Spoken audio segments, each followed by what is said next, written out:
백부장은 아까 그 빠르기로 하는 걸로 20분에 갑시다.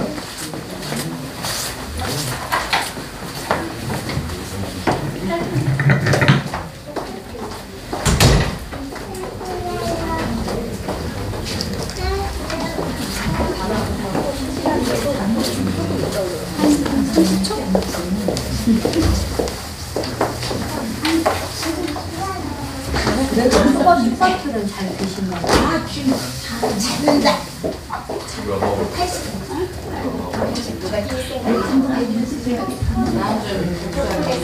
너 먹었잖아 방금. 아니야 아까 있던 거 영수가 안 먹는다 그래서 유준이 하나 먹었거든. 잘했어? 먹어? 나와라. 많이 먹어야지. 그리고 유진이를 좋아하나 보다.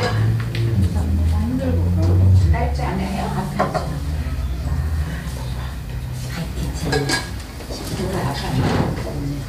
야, 잘하는데? 이 인도초밥을 4개를 먹었어. 아유, 지금 앞에서 보여, 이 먹는 게. 근데 애 같지가 않아. 얼마나 4개를 먹었어. 4개를 얼마나 맛있었는지 나도 4개 먹고 먹었겠지. 그거 먹다가 자꾸 떨어지니까 소주는 엄청 맛있게 맞아. 먹었나 봐.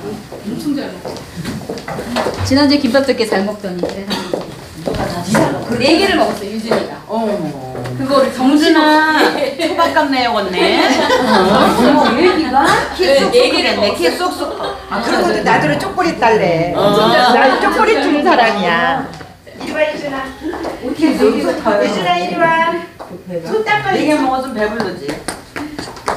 포크로 먹다가 자꾸 떨어지니까 답답하니까 손으로 손으로 먹는 거죠? 기도하고 찬양합니다. 하나님 오후 예배로 모였습니다. 우리들 머리 위에 성령의 은혜를 부어 주시기를 원합니다. 찬양하기를 원합니다. 내 입술에 기쁨이 임하게 하시고 찬양의 열매가 삶을 통하여 나타날 수 있도록 도와주옵소서. 악한 영의 세력이 예수의 이름으로 물러가게 하시고 성령 하나님 우리와 함께 하시고 이 예배와 함께하여 주옵소서.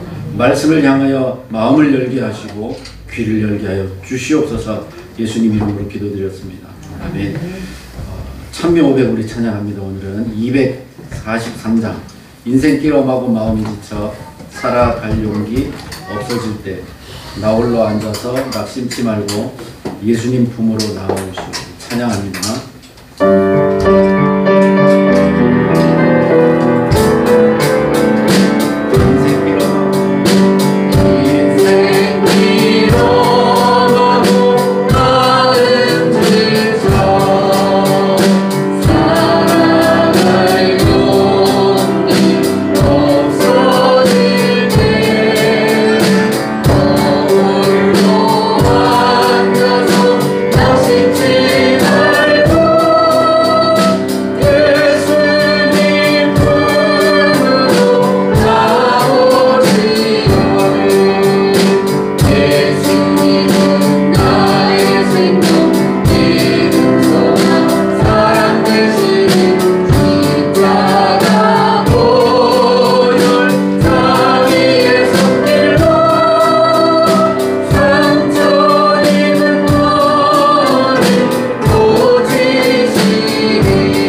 강 건너 언덕 이를 때 365장 찬양합니다.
그는 여호와 창조의 하나님, 그는 여호와 전능의 하나님. 우리 찬양합니다.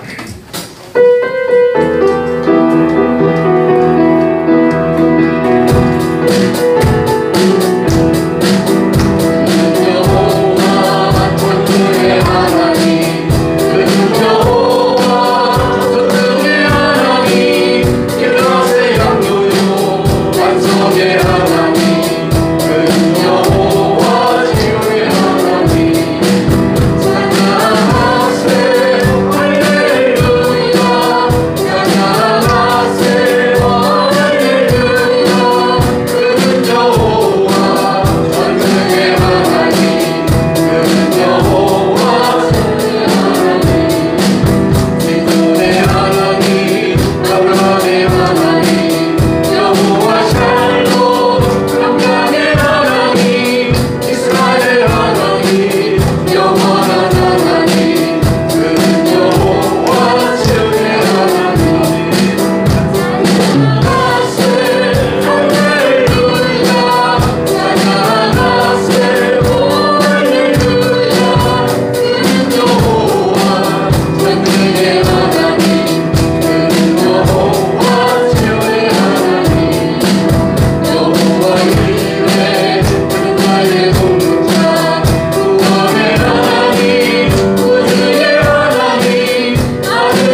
432장 찬양합니다. 그날이 도적같이 이룰 줄 너희는 모르느냐. 432장 찬송합니다.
아멘. 가장 더 찬양합니다. 494장입니다. 이 세상은 내 집 아니네. 내 모든 보아하는 저 하늘에 있는 찬양합니다.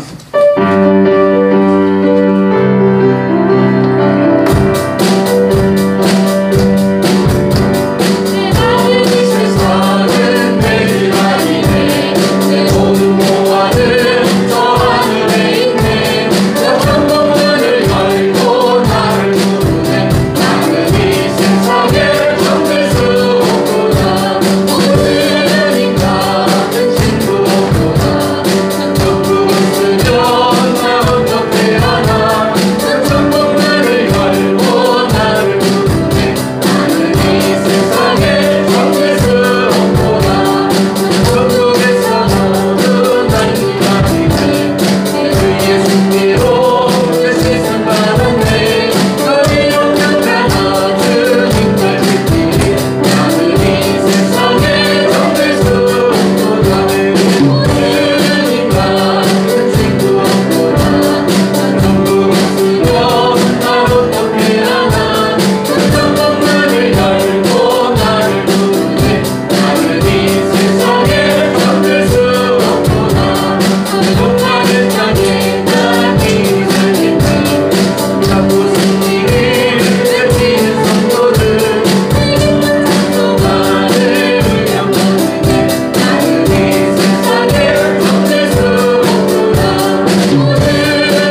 대기장 한 장 더 부르겠습니다. 그리고 정낙화 원사님 기도해 주시기 바랍니다.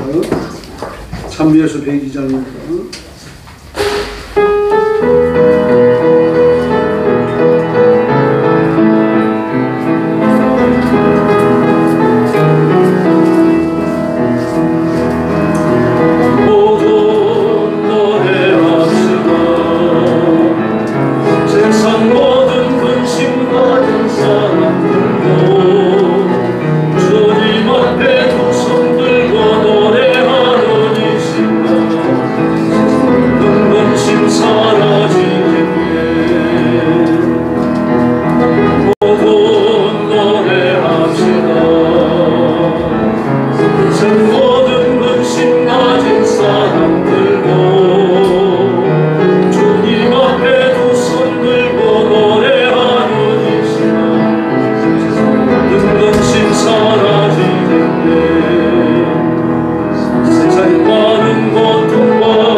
할렐루야. 기도하겠습니다.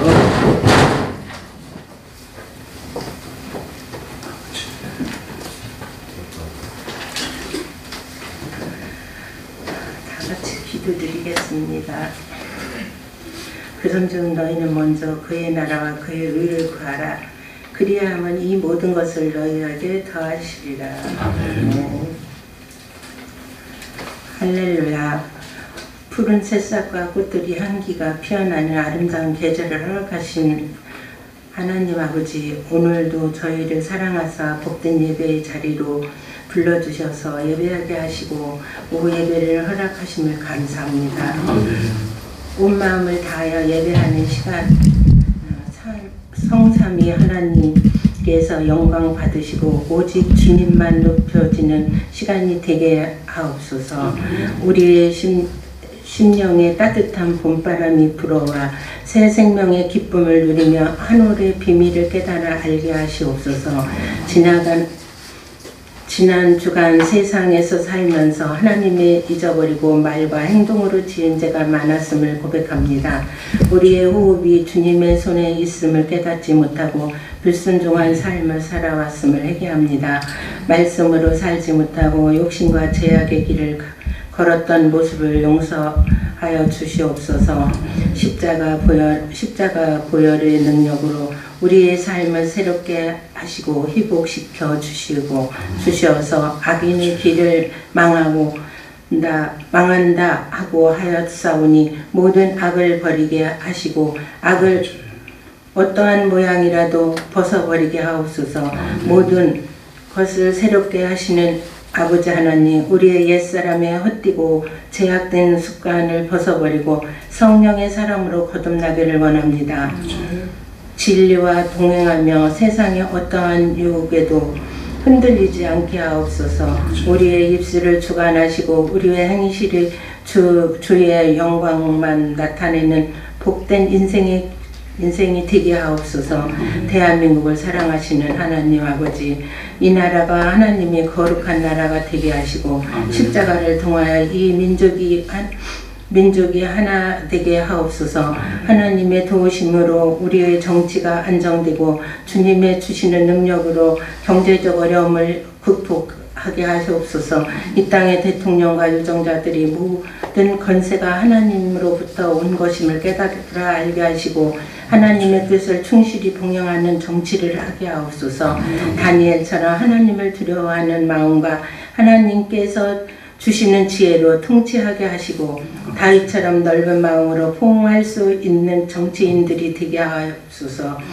우리 영광교회가 믿음으로 도약하는 교회로 아름다운 빛을 발하는 교회가 되기를 소망합니다.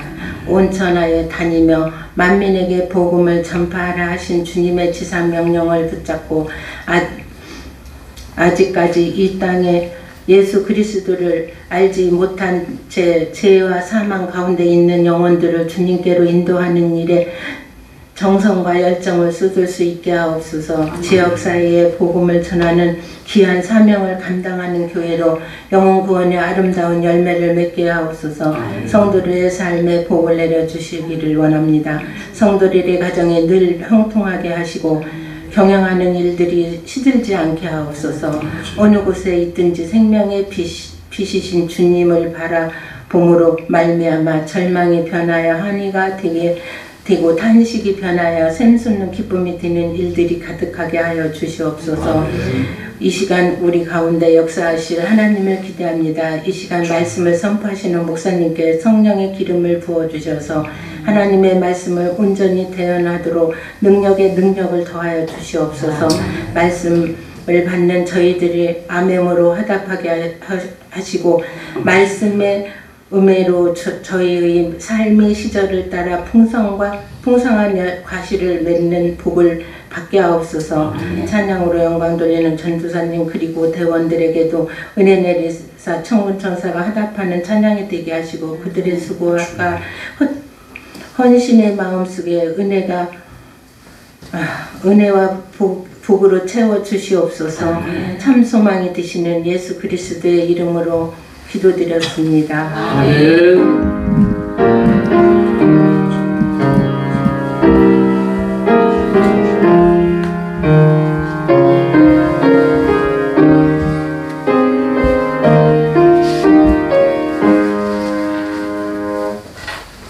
네, 하나님 말씀 봉독하겠습니다. 요한일서 2장 2절입니다.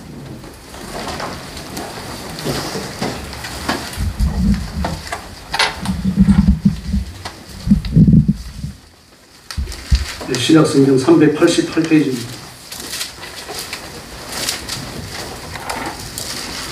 요한일서 2장 2절입니다. 네, 찾으셨으면 같이 봉독하겠습니다.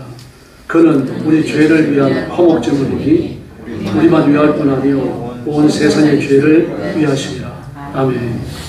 네, 오늘 말씀의 제목은 화목제물입니다. 네. 이 화목제물은 죄사함 받기 위한 제사 이후에 드려지는 겁니다. 물론 독립적으로 드려져요. 네, 그러나 이 속죄제를 드린 다음에 번제를 드리고 번제를 드린 다음에 화목제를 드립니다. 네, 죄 속함을 받기 위해서 드리는 제사는 두 가지가 있습니다. 속죄제와 속건제입니다. 속죄제는 범죄의 대상이 하나님입니다. 너는 나 외에 다른 신을 섬기지 말라. 너를 위하여 새긴 우상을 만들지 말라. 여호와 이름을 망령되이 일컫지 말라. 이런 죄들과 관련을 가지는 이런 계명들과 관련을 가지는 죄, 그런 죄를 지었을 경우 반드시 속죄제를 드려야 됩니다. 뿐만 아니라 안식일과 관련된 죄악도 마찬가지입니다.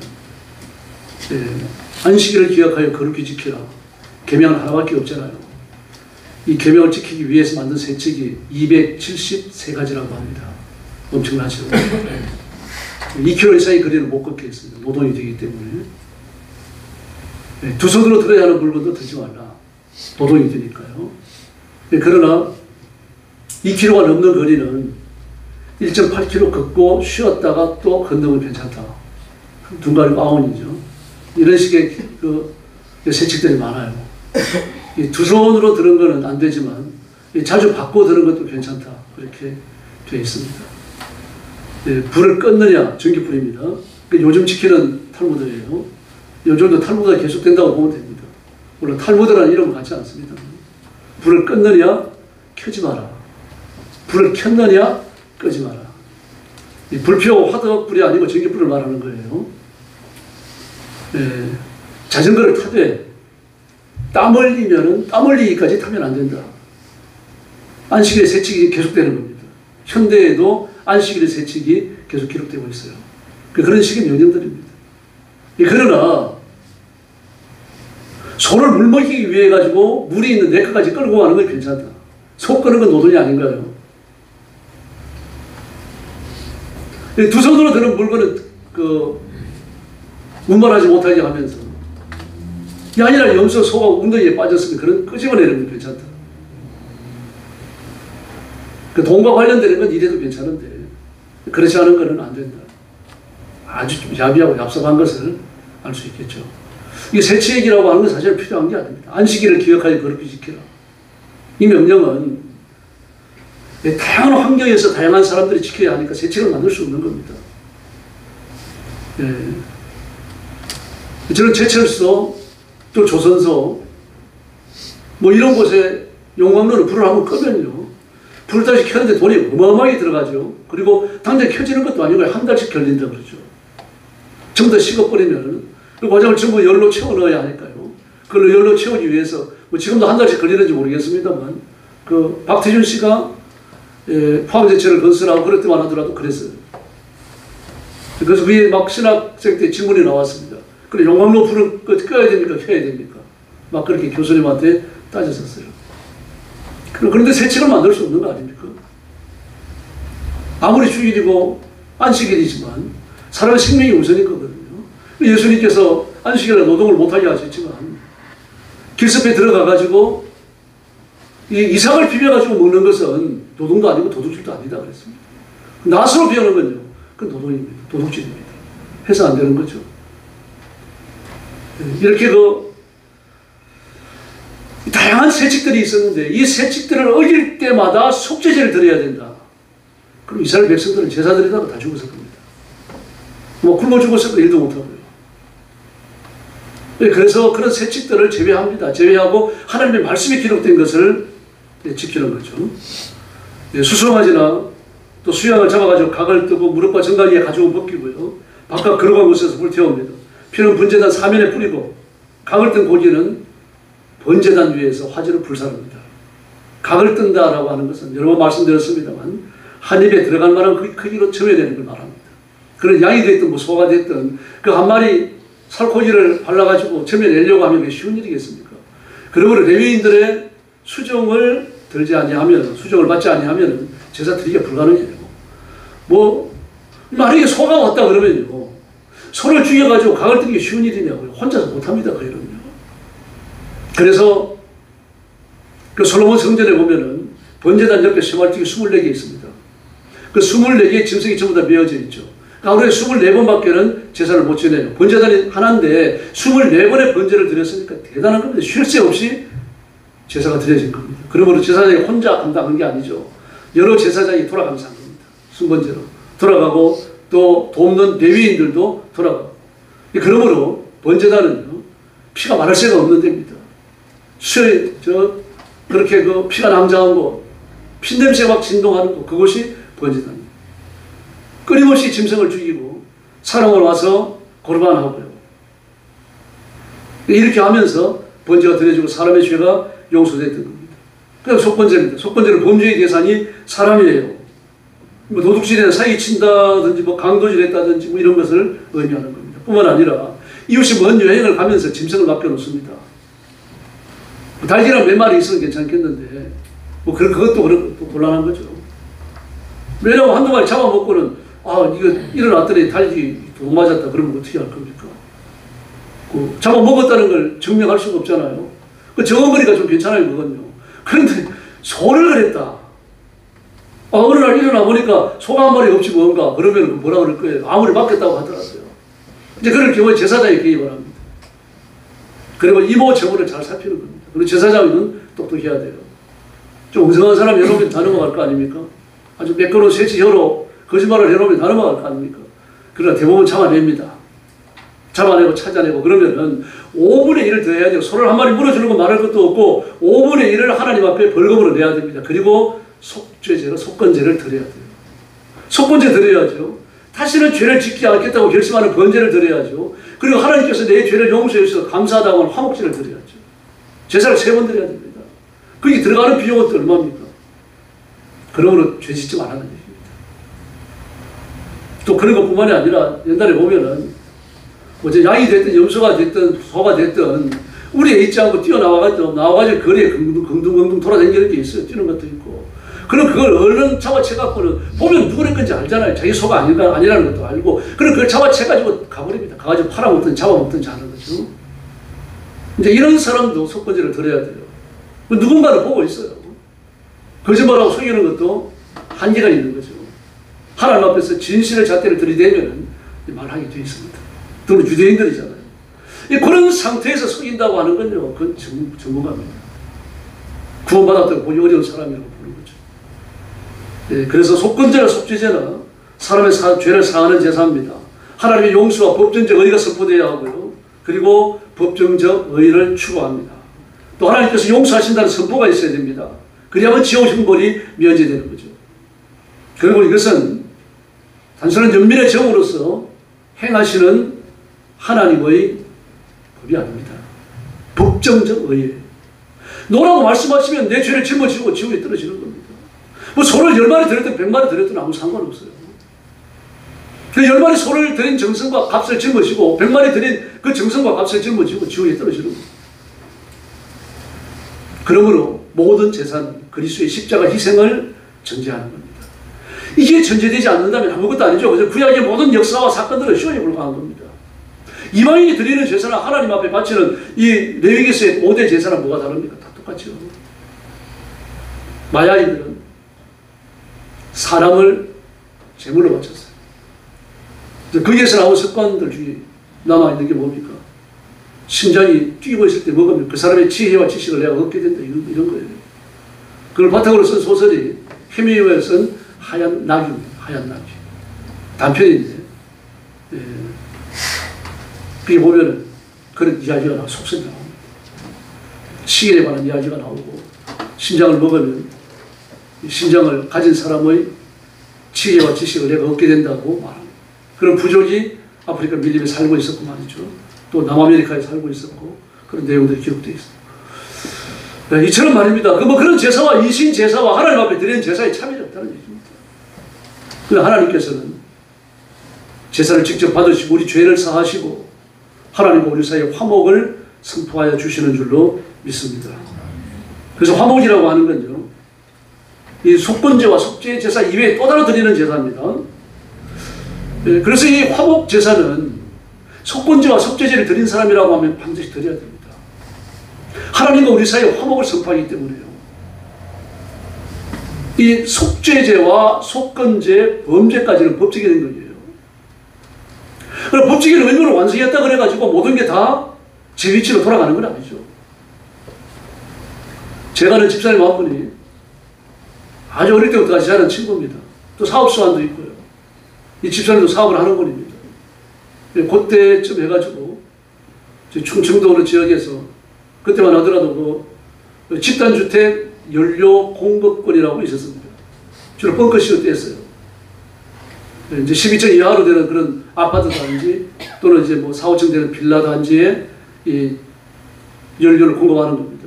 그런 중앙 공급 장치를 갖춘 데에서는 벙커시를 썼거든요. 그 벙커시로 공급하는 권한을 갖고 있었으니까 돈을 잘 벌었어요. 근데 사업 잘하는 친구가 있으니까 거기에 투자를 좀 했습니다.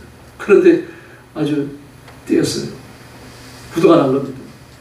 그러니까 일부러 그런 거죠. 작전을 짜서 그렇게 한 겁니다. 아주 친한 친구들 돈을 그래 뺏어가지고 나가자고 해버린 거예요. 그런데 병이 나가지고 말입니다. 막 금식 기도를 해서 금식을 하고 저도 같이 금식해주고 그랬었어요. 그래가지고 그 사람이 뭐 2년이 지난 다음에 또 3년이 지나고 5년이 지난 다음에 돈을 갚았다 칩시다. 갚았다 치면은 그렇게 돈을 떼먹기 이전, 부도내기 이전의 관계로 돌아갈 수 있느냐 말입니다. 사람이 감정이 있는데 그러기 어렵잖아요. 뭐 돈을 갚은 것이야 고맙지만 그 갚은 거고 인간관계가 회복되는 건 아닙니다. 하나님과 우리와의 관계도 마찬가지입니다. 하나님의 법정적 의가 선포됐다 그래서 하나님과 우리 사이의 관계가 유화되는 건 아니죠. 이 유화되는 작업을 위해서 필요한 것이 화목제입니다. 그래서 예수님은 자신의 십자가를 속죄죄다, 화목죄다 단 한 번 드림으로 그 모든 효과를 가져오는 겁니다. 그래서 예수님의 십자가가 아니고는 죄사함을 받을 길이 없고 의인으로 살 길도 없고 하나님의 백성으로 살아갈 길도 없다는 이야기입니다. 오직 예수님 그리고 예수님의 십자가 제사뿐인 줄로 믿습니다. 이 화목제는 세 가지가 있어요. 감사제와 서원제와 자원제입니다. 막 어떤 사람 낙헌제를 넣어서 네 가지라고 그러는데 그 성경을 조금만 자세히 읽어보면 됩니다. 근데 그걸 안 해서 그렇죠. 이 서원제와 감사제를, 서원제와 자원제를 낙헌제라 불렀어요. 서원이 끝날 때 하나님 앞에 감사해서 드리는 것. 또 자원제도 마찬가지입니다. 이 자원제는 이 서원제는 독립적인 제사가 아닙니다. 반드시 구속적인 제사예요. 하나님 앞에. 이 서원을 다 갚은 것을 감사해서 드리는 그 이에 구속되는 제사입니다. 그래서 자원제는 독립으로 드려졌어요. 감사해서 드리는 겁니다. 기쁨으로 드리는 것이고, 그리고 하나님과의 화목을 확인해서 드리는 그 화목제가 바로 이 자원제입니다. 근데 자원제는 스스로 드리는 거예요. 내가 돈이 없다 그래가지고 번제까지만 드리고 말아야 되겠다. 그럼 괜찮아요. 그럴 수 있습니다. 그 자원제는요, 감사이기 때문에 하나님과 나와의 화목을 바라면서 그 더 드리는 제사가 자원제였어요. 낙헌제라고 불렀습니다. 이 낙헌제는 서원제와 자원제에 대한 또 다른 이름입니다. 따로 독립된 제사가 아니고요. 화목제 세 가지예요. 감사제, 서원제, 자원제입니다.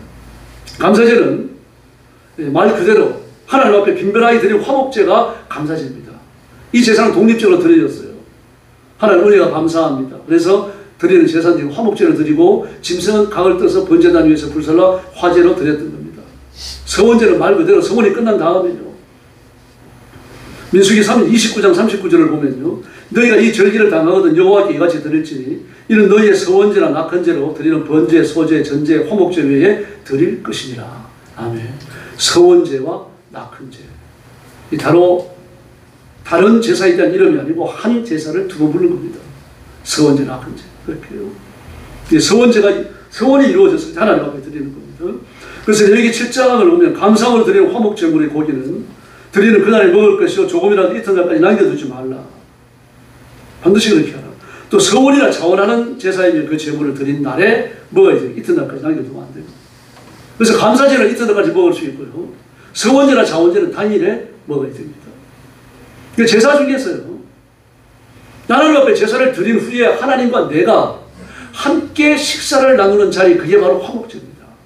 그러므로 화목제가 없는 제사는 뭐 괜찮습니다만 법적인 의의가 인정됐으니까 괜찮습니다. 뭔가 빠진 거죠. 중요한 것 하나가 빠져있는 제사입니다. 뭔가 좀 서먹서먹한 마음으로 돌아가야 돼요. 그래서 힘들더라도 이 낙헌제를 드리는 겁니다. 낙헌제를 드리면서 하나님 앞에 고기를 화제로 갖다 바치고 남은 음식의 일부를 내가 먹고 나머지는 불사르고요. 또 제사장에게 돌리고 이랬던 겁니다. 반드시 성전 안에서 먹어야 돼요. 집으로 못 가지고 옵니다. 바로 이것이 하나님과 식사하는 자리이기 때문입니다. 그리고 각을 떠서 번제단에서 불살라 화제로 드렸다. 이건 하나님께 식사를 드린다는 그런 뜻이에요. 그 제사의 가장 큰 의미는 하나님께 음식을 바친다는 뜻입니다. 이 음식을 잡수시고 제 죄를 용서해 주십시오. 그런 의미가 포함되어 있습니다. 그래서 이 화목제의 특징은 두 가지입니다. 하나는 선택적 제사입니다. 이 번제는 하루에 두 번씩 반드시 드려야 했습니다. 상번제라 그래가지고 상자를 늘 상자를 썼습니다. 한문으로 해 뜰 때와 해질 때 반드시 번제를 드립니다. 이 번제뿐만 아닙니다만 이스라엘 백성들이 상시 제사를 드리기 위해서 짐승을 데리고 오잖아요. 그러면은 하나님 앞에 제사를 드렸어요. 그 번제단은 화제를 드리는 번제단은 실외에 있습니까? 실내에 있습니까? 실외. 그렇죠. 실외에 있죠. 실내에 있으면 다 불사하는 거죠. 그러면은 그 실외에서 제사를 드렸다고 하면 두 가지 사실을 살펴야 됩니다. 그 이스라엘 백성들이 드리는 제사 또 아침 저녁으로 드리는 상번제가 하나님 전에 상달됐는지 안 됐는지 어떻게 할까요? 제사장이 상달됐다 그러면 아 그렇습니까? 감사합니다. 그걸 가야 되나요? 상달 안 됐다 그러면 또 한 번 제사 더 드려야 됩니까? 어떻게 알았을까요? 가는 방법이 한 가지입니다. 번제단에 불사는 연기가요. 제물에 불사는 연기가 똑바로 올라가면은 그게 하나님 전에 상달된 겁니다. 흔들리면요. 상달되지 않은 거예요. 진짜 여러분 왜 아멘 안 하세요? 그 성전에서 일어나는 10가지 기적이에요. 그 기적 중에 하나입니다. 그게요. 그럼 문제가 생기잖아요. 바람 불 때는. 더구나 상번제를 드린다 그랬는데 저녁 때가 되어지만 그 지표의 기온이 내려가요. 지표의 기온이 내려가면서 뭐가 생깁니까? 바람이 생깁니다. 저녁 때가 되면 바람이 이런 거예요. 그 성경에 보면 바람이 불 때에 그러잖아요. 저녁 때가 됐다는 얘기입니다. 바람이 불어요. 또 가곡에도 나오죠. 바람이 이래 그러면서 노래합니다. 그 저녁 때가 됐다는 얘기거든요. 그 바람이 부르면 그때는요. 그때도 연기가 흔들리지 않았습니다. 그래서 이스라엘 백성들은 기적이라고 불러요. 그리고 10가지 기적, 성전에서 일어났던 10가지 기적 중에 또 하나가 번제단과 관련된 겁니다. 번제단이 실외에 있거든요. 실외에 있는데 절대로 번제단의 불씨를 꺼뜨리면 안 됩니다. 그래서 단번 제사장이 해야 되는 가장 중요한 일 중에 하나가 번제단의 불을 감금하는 거예요. 가급적 제 깊이를 수시로 확인합니다. 확인해가지고 공기가 적당하게 공급돼가지고 꺼지지 아니하도록 하는 거예요. 완전히 너무 묻어버리면 꺼져버리죠. 공기가 안 들어가니까요. 또 너무 많이 들어가면은 홀랑 또 다 사그라들어버리거든요. 그것도 기술이죠. 그 제사장이 번제단의 죄를 감금하고 살피는 아주 중요한 일을 후배 제사장이 반드시 알려줍니다. 그럼 비 올 때는 어떻게 합니까? 홀랑 다 꺼져버릴 거 아니에요. 더구나 1월달이 되어지면 12월부터 1월 사이에 장맛비가 옵니다. 장맛비라 그래가지고 우리나라에 장맛비 오듯이 그렇게 오지는 않는데 또 흠뻑 와요. 많이 들어옵니다. 오죽했으면 장맛비라 그랬겠습니까? 그때는요. 그때도 번제단의 불씨가 꺼지지 않았습니다. 다음에 성전에서 일어났던 10가지 기억을 다 알려드릴게요. 기대하시기를 바랍니다.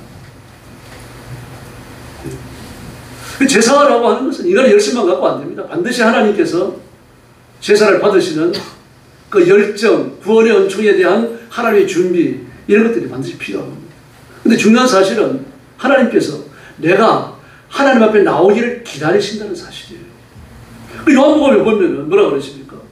하나님께서는 우리가 기도할 때 기도에 응답을 주시고 영광을 받으신다고 그랬잖아요. 기뻐하신다, 영광을 받으신다. 다시 말해서 우리가 기도하길 기다리고 계신 거예요. 기다리고 계시다가 기도하면 야 잘했다 그러면서 응답을 주시고 하나님 만족해 하신다는 이야기입니다. 그 문제는 나한테 있지 하나님께 있는 게 아닙니다. 이처럼 번제는 의무사항입니다. 반드시 드려야 됩니다. 속죄제 드린 사람, 속건제 드린 사람 반드시 번제 드려야 돼요.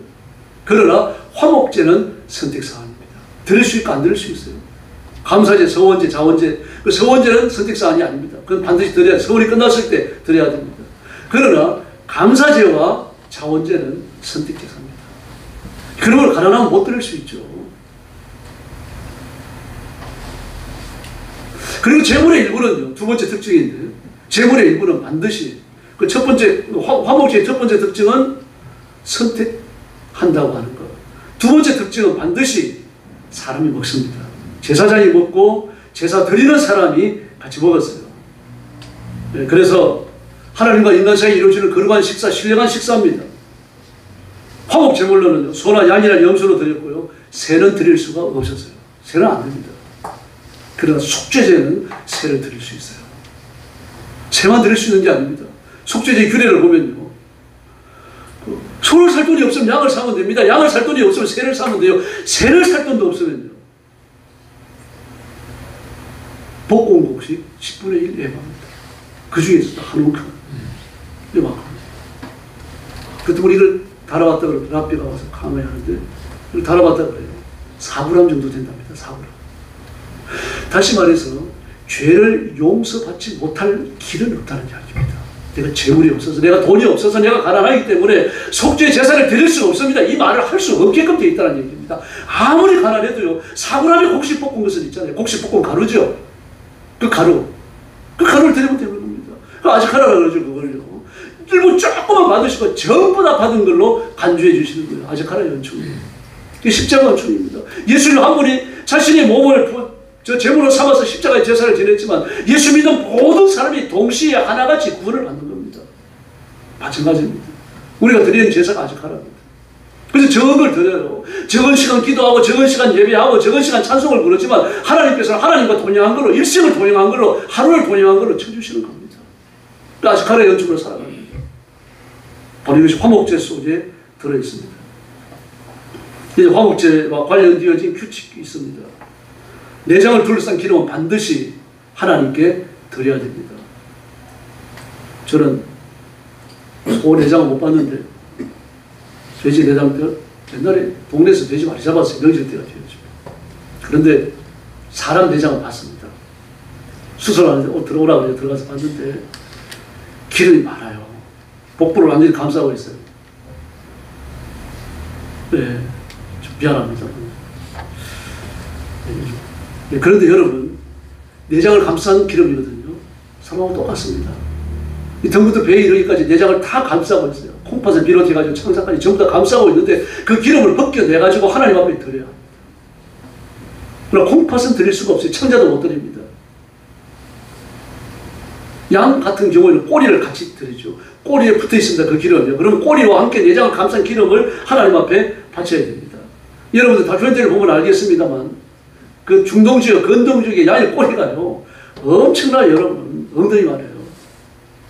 엉덩이가 있고 엉덩이 하나 더 붙어 있는 것처럼 그렇게 큽니다, 꼬리가요. 골반에서 이렇게 밀어버리라 그러죠. 골반에서 이렇게 많은 살이 붙어 있어요. 이걸 끊어내는 겁니다. 끊어내면서 창자를 같이 꺼내요. 저 기름을 같이 꺼냅니다. 내장을 감싸고 있던 기름, 그걸 하나님 앞에 번제로 바치는 겁니다. 그럼 왜 창자와 콩팥을 못 바치느냐? 사람은요, 사람의 감정이 이 내장이 머문다고 생각을 했습니다. 내장이 머문다고 생각을 했어요. 그래서 슬프지 우는 걸 뭐라 그럽니까? 애곡한다고 그러죠, 애곡. 나의 애를 끈다니 내장을 말합니다.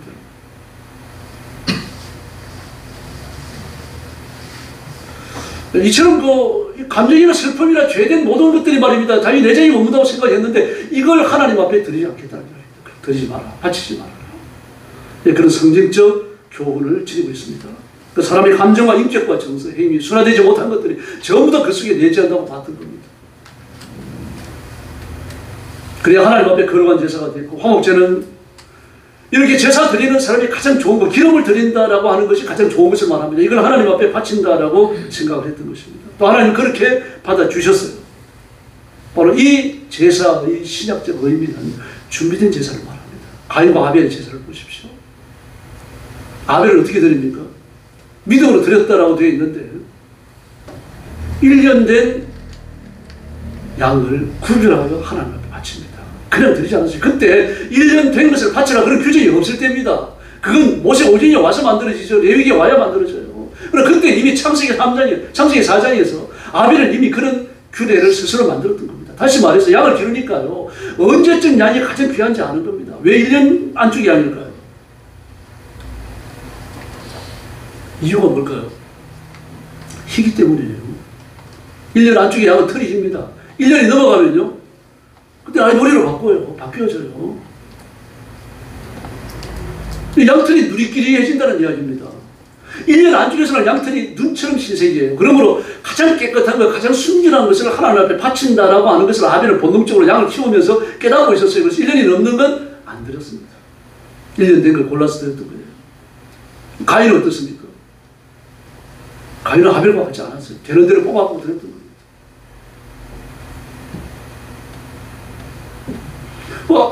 아벨은 믿음으로 드렸으니까 가인은 당연히 믿음으로 안 드렸겠죠. 믿음과 정성이라는 말은 없습니다. 정성을 다해 드렸던 거죠. 믿음이 있으니까요. 하나님 앞에 온갖 걸 다 준비하는 겁니다. 뭐 지금은 그렇지 않습니다만, 뭐 지금도 그렇겠습니다만, 옛날에 보면 돈이 귀할 때요. 새 돈을 하나님 앞에 드리고 싶은데 새 돈이 없으니까 다리미를 타렸다 그러잖아요. 그 너무 달려가지고 누렇게 탄 돈도 헌금 시간에 올라오고 했었어요. 바로 그런 겁니다. 근데 최고의 것을 하나님 앞에 드리고 싶어 하는 거죠.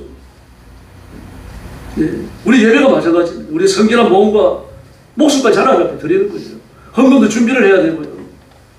이렇게 준비된 헌신이 하나님께서 기뻐 받으시는 예배가 될 줄로 믿습니다. 예수님의 십자가는 화목제의 완성입니다. 고린도전서 11장 25절과 출애굽기 24장 5, 8절을 보면요. 화목제의 피가 언약이라고 말합니다. 십자가의 언약이다. 그렇게 말해요. 그 예수님께서 고린도전서 11장 25절에서 마지막 만찬자리잖아요. 그 마지막 만찬자리에 잔을 나누시면 이 잔은 언약의 피다라고 말합니다. 내가 흘린 언약의 피다. 출애굽기 24장 8절도 마찬가지입니다. 화목제의 피, 언약의 피라고 말합니다. 그래서 피를 뿌려서 화목제를 언약으로 세워놓으신 겁니다. 화목제를 드린 이후에 그 화목제의 잔정으로 식사를 나누는 것처럼요, 예수님께서 성찬식상에서 그 잔을 내어서 너희를 위하여 흘리는 바 언약의 피라고 말씀하시고 그걸 나누셨어요. 제물 같이 나누는 것 똑같은 겁니다. 그러므로 요즘 우리가 행하는 성찬식이 하나님 앞에서 화목제를 드리는 것과 같은 의미를 갖습니다. 그럼 왜 기름을 못 먹게 하셨습니까? 제가 말씀드린 것처럼 그 기름이 그 기름진 것이죠. 그 기름이다 기름지다 그 당시로서는 가장 중요하다는 의미를 지니고 있습니다. 그러므로 기름을 내게 바치라라고 하신 말씀은 가장 귀한 걸 내게 바치라는 그런 뜻이에요. 그런 의미입니다. 또 이 말씀을 현대적 의미에서 본다면 건강성의 이유를 가지고 있죠. 결국 동물성 기름을 많이 섭취하게 되면 그런 말면 병이 옵니다. 성인병이 옵니다. 당뇨와 고혈압 당장 오잖아요. 동맥경화로 절도도 할 수 있죠. 당뇨는 식사 균형이 깨져서 오는 거 아닙니까? 췌장이 병이 든 거죠. 그러나 이 당뇨가 좀 심하다고 하더라도 아주 극심한 정도가 아니면 인슐린을 맞고 병원에서 좀 이렇게 치료를 받으면 열흘이면 증상이 완화된다고 합니다. 치료는 안 됩니다. 지금 현대 의학으로 당뇨를 치료를 못 시켜요. 그러나 완화시킬 수 있습니다. 정세를 누그러뜨리고 완화시킬 수 있는 거죠. 약을 먹고 식이요법을 행하고 그러면서. 암도 마찬가지입니다. 이 동물성 기름을 많이 섭취하면 암이 오잖아요. 암도 부위를 잘라내기 때문에 암도 치료 가능해요. 말기암이 아니라면. 그러나 말기암의 경우도 치료 가능한 암들이 많습니다. 뭐 폐렴과 같은 건 이제 뭐 페니실린이나 투여해도 나으니까 병원은 취급도 안 하는 아주 노약자가 아니면 폐렴으로 몸져 누울 일은 그거예요. 그 정도로 이렇게 많이 의학이 발전했습니다. 옛날에는 이것들이 전부 다 치명적인 것들이었죠. 그래서 동맥 경화는 무섭습니다. 동맥 경화는 조지의 징후를 발견해가지고 바로 응급처치를 해야만 합니다. 이 동맥 경화 때문에 우리가 졸도, 심장병, 협심증, 창자, 괴제, 신장병, 시력 상실, 무서운 질병들을 동반한다고 합니다. 그러므로 이미 3,500년 전에 하나님께서는 현대병을 경고하고 계신 거죠. 이처럼 화목제는 하나님의 구원에 대한 성도의 감사가 핵심입니다. 그런데 예수님은 화목제물이십니다. 십자가에 죽으신 속죄 제물뿐만 아니라 자신을 몸으로 드리는 화목 제물이시라는 이야기입니다. 바로 거기서 우리를 위해 속전을 지불하셨기 때문입니다. 속전이라고 하는 것은 노예를 해방시키고 대신하여 값을 지불하는 걸 말합니다.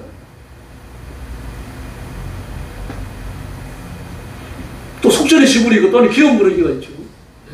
그 A라는 사람이 조선으로부터 물려받은 자신의 기업을 돈이 없어서 팔았어요. 그럴 경우에 가장 가까운 친척이 사가지고 도로 도쳐야 됩니다. 누가 그러려고 합니까? 그 기업이 돌아가지 않는 겁니다. 이런 죄가 이스라엘 역사에서 대대로 지어졌어요. 땅에 대한 탐욕이죠.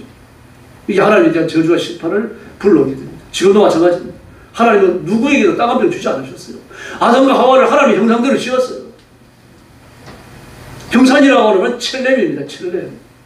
카메라는 첼렘합니다. 하나님을 딱 찍어놓은 것이 아담이에요. 그런데도 땅 한 평 안 주셨어요. 그래서 불쳐먹으라고 말씀하시는 겁니다. 관리하라고 말씀하셨어요. 땅에 대한 탐욕이에요. 크고 작은 인간의 모든 재앙들을 만들어내고 전쟁도 마찬가지예요. 테러도 마찬가지예요. 여러 가지 민족적인 의미, 뭐 상당한 의미를 부여합니다. 전부 다 파헤쳐 보면 땅 문제입니다. 그래서 기업 부르기가 마침내 예수 그리스도의 이름 아래에서만 이루어집니다. 또한 장자를 위한 속전이 있습니다. 민수기 3장 39절 이하를 보면요. 하나님께서 이스라엘 백성들을 애굽에서 끌어내실 때 장자를 다 죽이는데 이스라엘 살려주시죠. 그 장자는 내 것이 앞으로 나한테 바쳐라 라고 말씀을 하십니다. 그럼 장자를 바쳐가지고 죽여놓으면 또 어떻게 합니까? 그래서 하나님께서 이스라엘 장자 대신 레위인을 받으셔요. 그래서 광야에 나와가지고 레위인들의 숫자와 태어난 장자의 숫자를 조사를 합니다. 그게 민수기 3장 39절부터 나와요. 그게 보면요.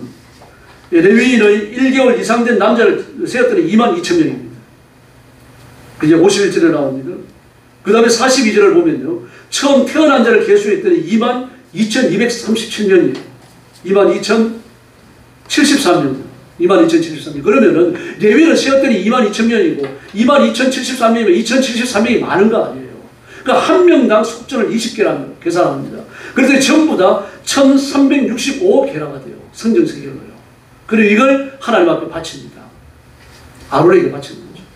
아론은 그것을 성전을 위해서 사용을 합니다. 이 규례는 앞으로 지속적으로 지켜져야 하는 겁니다. 그럼 성전, 하나님의 성전에서 반드시 장자를 위한 속전을 지불해야만 했습니다. 이 속전에 대한 이야기는 서원에서도 적용되고 있죠. 이처럼 예수님은 내가 지불해야 될 죄값을 지불하시고 십자가에 죽으셨고, 그리고 나는 예수님의 이름 때문에 구원 얻은 줄로 믿습니다. 그러므로 예수님은 자기 백성을 위할 뿐만 아니라 온 세상을 위한, 오늘 본문에 나오지 않습니까? 우리만 위할 건 아니라 온 세상의 죄를 위하십니다. 우리만. 이 말씀을 기록하는 요한 사도와 그리고 유대인들과 그뿐만 아니라 온 세상의 이방인들을 위해서 예수님은 화목제물이 되셨다라고 선포하고 있습니다. 그러므로 예수님의 십자가 보혈은 손톱만큼도 실패하지 않는 줄로 믿습니다. 끝까지 예수 잘 믿읍시다. 그리고 좀 배신자 되지 마십시다. 한 번 더 부탁드립니다.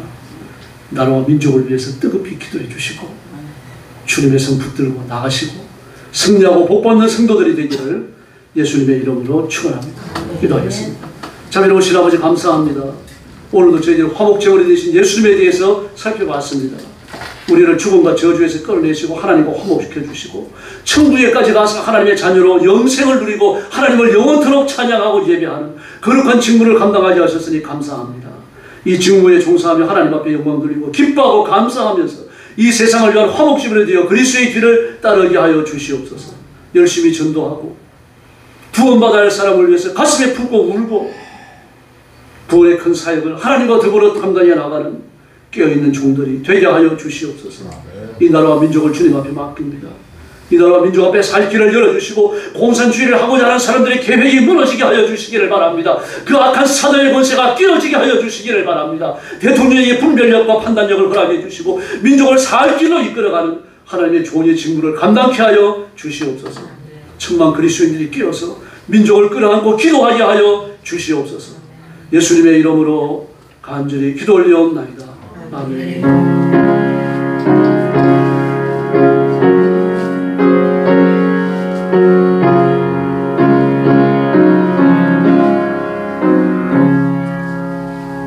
찬송가 303장 드리겠습니다.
주중에 모이는 기도회 예배에 열심히 참석을 해주시고 다시 부탁드립니다. 나라와 민족을 위해서 뜨겁게 부르짖어 주셔야 됩니다. 저는 이재명 씨 만났다는 얘기 듣고 사실 근심이 많이 됐어요. 그 공산주의자들 하는 게 치료한 거거든요. 그 사람들은 선을 선택하는 게 아니고 자기들의 야망을 이루려고 하기 때문에 뭐 예의도 없고 아무것도 없어요. 그 하는 걸 보면 알잖아요. 그리고 우리가 주의해야 될 게 백성들이 원하는 게 절대로 오는 게 아닙니다. 그 조국은 지금 거기 가 있어야지, 감옥에 있어야 되잖아요. 1심 법원과 2심 법원에서 2년씩 다 받았어요. 감옥에 가 있어야 되고. 근데 그 사람이 나서서 당을 조직했는데 12개의 국회의원이 생겼어요. 정신 나갔습니다. 민주화의 승리라고는 호남에서요. 그래서 이 나라와 민족을 놓고 기도하셔야 돼요. 그들이 원하는 게 결코 옳은 게 아니거든요. 근데 옳은 것처럼 되고 있어요. 윤석열 대통령을 비롯해가지고 바른 걸 주장하는 사람 자꾸 뒷걸음질 치고 있고요. 이 한동훈 씨가 나서서 이제 그 연설하는 걸 쭉 보셨지만 저도 또 들어갔습니다. 그 유튜브 들어가가지고. 근데 역시 부족한 게 많아요. 뭐가 부족한 건 메시지가 없습니다. 어떻게 하겠다는 메시지가 없어요. 열심히 하겠습니다. 일 시켜주십시오. 그런데 뭘 위해서 일하겠다는 건지 그게 없어요. 비어 있어요. 그래서 여당도 새로워져야 됩니다. 변해야 되고요. 그렇다고 그래가지고 그 물이 많고 물의 숫자가 많고 그 야망을 갖고 있는 사람들에게 들부터 갈 수는 없는 거예요. 이러다가 나라가 망할 수 있어요. 포퓰리즘 때문에. 뭐 아르헨티나 꼴에 날 수 있는 거죠. 나 망하고 난 다음에 뭐 이재명 때문에 망했다, 진보 때문에 망했다, 이미 늦은 거죠. 그래서 지금 우리나라가 심상치 않은 길로 갈 수 있는 갈림길에 서 있습니다. 제가 볼 때는요. 그래서 나라와 민족을 위해서 지속적으로 기도해 주시기 바랍니다. 옆에 있는 분들하고 인사 나눠주시기 바랍니다.